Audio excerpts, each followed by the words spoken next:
सारा process complete होने के बाद, चारों स्टेप्स कंप्लीट होने के बाद टीचर्स के अकाउंट में पेमेंट ट्रांसफर कर दी जाएगी सीबीएसई के द्वारा। It is suppose to be done by the principals और by the person authorised by the principal. Principals चाहें तो किसी और पर्सन को ऑथराइज भी कर सकते हैं, मगर जैसे मैंने पहले बोला ओटीपी जो आएगा वो प्रिंसिपल के मोबाइल पर ही आएगा, वो भी उस रजिस्टर्ड मोबाइल के ऊपर जो सीबीएसई के साथ रजिस्टर्ड है। और स्कूल प्रिंसिपल्स जो इसको फिल करें उनके लिए इंस्ट्रक्शन यही है कि आप सभी इंटरनल और एक्सटर्नल कमेटी मेंबर्स से करंट डिटेल ले लीजिएगा। वीडियो को लाइक करना मत भूलिएगा। मैं पहले भी कई बार कह चुका हूँ कि बहुत मेहनत लगती है ऐसे वीडियोस बनाने में, बहुत से लोगों की इनसे हेल्प भी होती है, बिकॉज थाउजेंड्स ऑफ व्यूज मिलते हैं सीबीएसई से रिलेटेड ऐसे मेरे वीडियोस को, तो कम से कम उतने लाइक्स तो बनते ही हैं जिनको इससे हेल्प मिलती है। हेलो फ्रेंड्स, बहुत से टीचर्स ने मेरे अलग अलग यूट्यूब वीडियोस पर कमेंट करके ये पूछा है कि जो वो रिजल्ट कमेटीज 10th और 12th क्लास की बनी थी उनमें जिन टीचर्स ने इंटरनल एग्जामिनर और एक्सटर्नल एग्जामिनर के तौर पे पार्टिसिपेट किया था उनको सीबीएसई कैसे पेमेंट करेगी और कब करेगी। तो उनकी जानकारी के लिए मैं ये छोटा सा वीडियो बना रहा हूँ। पहले तो आपको ये बता दूं कि सीबीएसई ने ऑलरेडी अपनी मेन वेबसाइट पर एक पोर्टल लॉन्च कर दिया है जिसमें जानकारी फिल करने के बाद इन टीचर्स को पेमेंट रिसीव हो जाएगी। इसका जो ओटीपी आएगा लॉगिन करने के लिए वो ओटीपी प्रिंसिपल के मोबाइल पर ही आएगा। आइए मैं आपको एक बार दिखा देता हूँ सीबीएसई वेबसाइट पर किस तरह का ये पोर्टल है। ये cbse.gov.in मेन वेबसाइट है सीबीएसई की। ये मुख्य वेबसाइट जो नीचे लिखा है इस पर आपको क्लिक करना है। देन आप आ जाते हैं सीबीएसई की मेन वेबसाइट के होम पेज पर। यहाँ पे आप देखेंगे तो ये जो पिंक कलर का आईपीएस नाम का जो एक नया टैब बनाया है इन्होंने, ये आईपीएस पोर्टल इन्होंने लॉन्च किया है जिसपे पेमेंट से रिलेटेड इंफॉर्मेशन मिलेगी। इस पर आप क्लिक करेंगे तो ये आपको न्यू इंटीग्रेटेड पेमेंट सिस्टम की टैब पर ले जाएगा, एक नया पेज सीबीएसई वेबसाइट का। उस पे एफिलिएशन से रिलेटेड इंस्पेक्शन कमेटी के मेंबर्स जो हैं वो भी अपनी पेमेंट क्लेम कर सकते हैं। बोर्ड एग्जाम से रिलेटेड स्कूल रिजल्ट कमेटी की जो पेमेंट है वो भी क्लेम की जा सकती है, और कॉम्पिटिटिव एग्जाम सीटेट वगैरह से रिलेटेड जो पेमेंट है वो भी क्लेम की जा सकती है। तो जिन टीचर्स ने 10th और 12th के बोर्ड एग्जाम में एज इंटरनल और एक्सटर्नल मेंबर रिजल्ट कमेटी के एक्ट किया था उनके लिए ये बोर्ड एग्जाम वाला टैब है जिसपे उनको क्लिक करना है।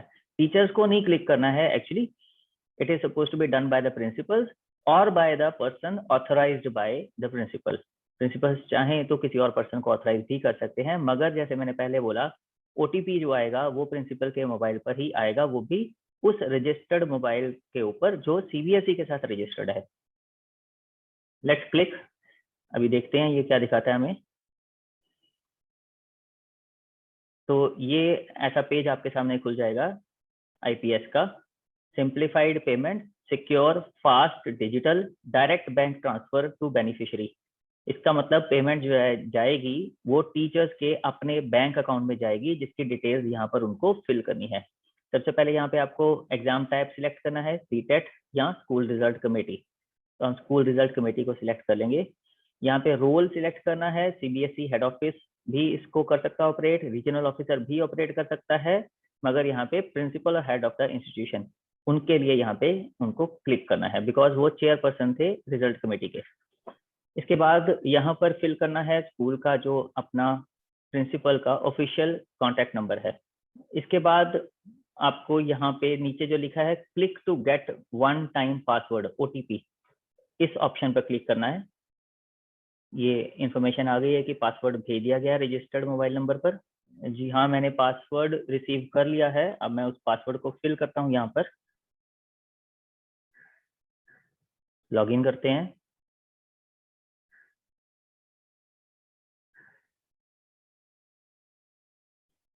लॉगिन हो गया है, इसका मतलब पासवर्ड जो रिसीव हुआ था वो करेक्ट था।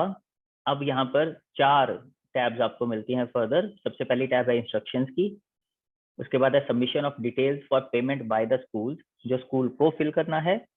तीसरी है payment request submission report for school, एक रिपोर्ट जनरेट हो जाएगी जो आपके रेफरेंस के लिए होगी।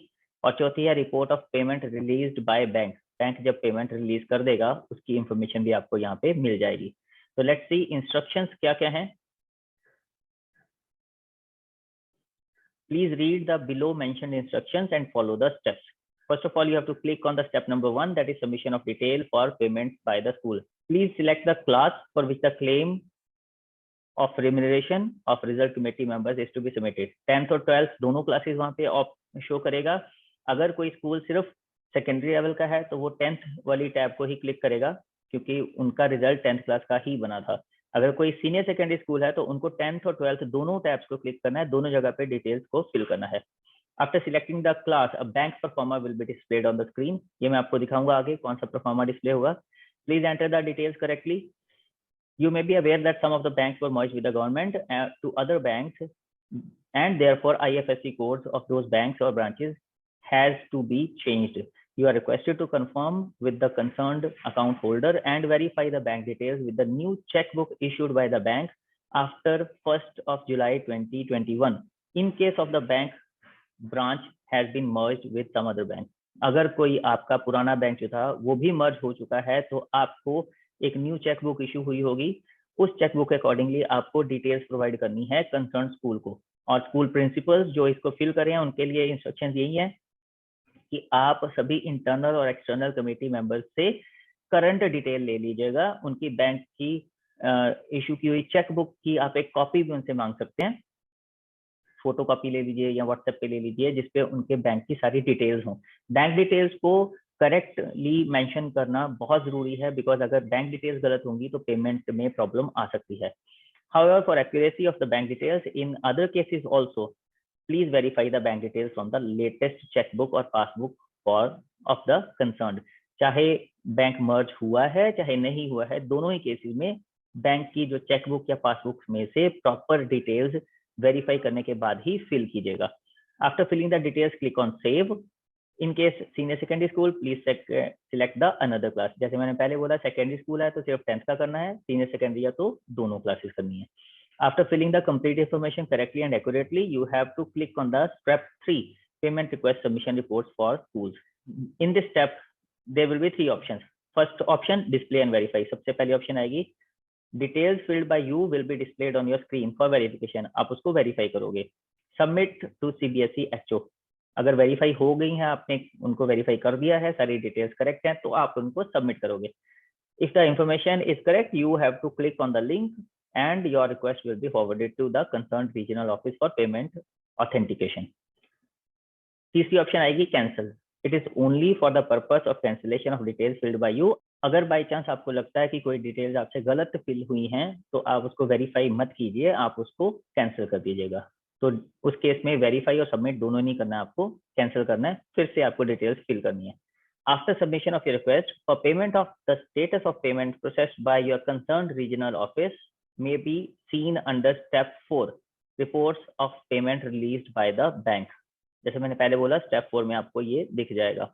After clicking on above step the status of payment that is in process, success or fail will be displayed against each of the claims submitted by you. जितने भी क्लेम आपने सबमिट किए हैं, चाहे आपने 10th के लिए या 12th के लिए 5 या 7 जो भी क्लेम सबमिट किए हैं उसके अगेंस्ट आपको सक्सेस या फेल दिख जाएगा वहां पे लिखा हुआ. In case the status is fail against any of the claims please verify the bank account details and update it correctly. हो सकता है डिटेल्स कुछ गलत हो गई हो, तो फेल के केस में आपको फिर से अपडेट करनी पड़ेगी details. After updation, you have to again submit for payment. In case of any assistance and queries regarding filling up details, you may call the concerned regional office during office hours on working days or send the email to your regional office.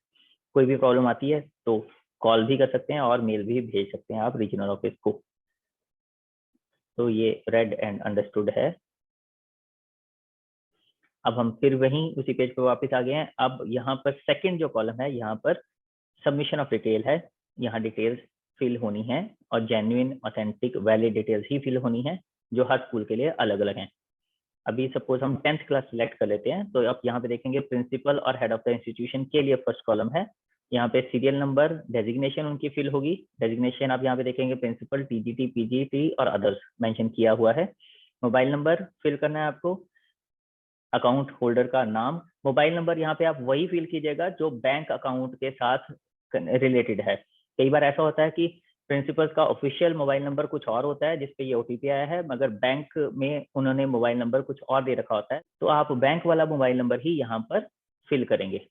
Account holder का नाम आपको यहाँ पे fill करना है, फिर account number fill करना है, उसके बाद फिर से अकाउंट नंबर फिल करना है और IFSC कोड फिल करना है बैंक का। अकाउंट टाइप कौन सा है, मोस्ट प्रोबेबली सेविंग ही होगा, तो सेविंग में ही कीजिएगा, करंट अकाउंट के चांसेस कम ही है। अमाउंट यहाँ पे CBSE ने पहले से दे रखा है, प्रिंसिपल्स के लिए 10th क्लास के लिए 1500 फिक्स्ड अमाउंट है। स्कूल का कोड भी ऑलरेडी दे रखा है जो कि हर स्कूल के लिए डिफरेंट होगा। सेम डिटेल्स इंटरनल मेंबर्स के लिए है, सीरियल नंबर, नेम यहाँ पे फिल करना है, फिर डेजिग्नेशन, मोबाइल नंबर। फिर से कह रहा हूँ कि मोबाइल नंबर आपको वही फिल करना है जो आपके बैंक अकाउंट के साथ लिंक्ड होगा। जो अकाउंट नंबर आप यहाँ पे देंगे उसी से लिंक्ड मोबाइल नंबर आपको यहाँ पे फिल करना है। अकाउंट होल्डर का नाम, अकाउंट नंबर, फिर से account number, IFSC code, saving account और इंटरनल मेंबर के लिए भी 1500 रुपए फिक्स्ड रेम्यूनरेशन है जो यहाँ पे दी हुई है। एक्सटर्नल मेंबर्स की डिटेल्स प्रिंसिपल्स को एक्सटर्नल मेंबर्स से लेनी है। इंटरनल मेंबर्स अपने स्कूल के ही टीचर्स थे, इसके डिटेल्स आराम से मिल जाएंगी, बट एक्सटर्नल मेंबर्स को भी ये आप स्क्रीनशॉट इस तरह का एक क्लिक करके सेंड कर सकते हैं ताकि वो इसके अकॉर्डिंगली जितने भी कॉलम्स हैं उनसे रिलेटेड डिटेल आपको प्रोवाइड कर दें। और जैसे पहले मैंने बोला था, CBSE ने क्लियरली बोला है कि आप चेकबुक या बैंक की पासबुक रेफरेंस के लिए मंगवा लीजिए टू वेरीफाई की डिटेल सारी की सारी करेक्ट हैं। यहाँ भी एक्सटर्नल मेंबर के लिए name, designation, mobile number, account holder का नाम, अकाउंट नंबर, री enter account number, IFSC code, saving account और इनकी अमाउंट जो थी, क्योंकि ये एक्सटर्नल मेंबर्स हैं इसलिए 2500 है जो इंटरनल वालों से ज्यादा है। कांग्रेचुलेशन भाई। तो देखते हैं 12th क्लास में कोई वेरिएशन तो नहीं है। हमने 12th क्लास सिलेक्ट कर लिया है यहाँ पे और सेम ही रहा है परफॉर्मेंस, सिर्फ यहाँ पे नंबर ऑफ इंटरनल मेंबर्स कम हो गया है। 10th क्लास के लिए मेंबर्स थे इंटरनल कमेटी में, 12th क्लास के लिए यहाँ पर 3 मेंबर्स हैं। सीरियल नंबर, डेजिग्नेशन, ये प्रिंसिपल की डिटेल्स हैं, name, designation, mobile number, account holder का नाम, सब कुछ सेम ही है जैसे पहले था 10th क्लास के केस में। इंटरनल मेंबर के लिए भी कॉलम सारे के सारे यहाँ पे सेम ही हैं, रेम्यूनरेशन भी सेम है दोनों ही केसेस में। एक्सटर्नल मेंबर के लिए भी कॉलम्स भी सेम है और रेम्यूनरेशन भी सेम है। तो आई होप यहाँ तक आपको क्लियर हो गया होगा अच्छे से।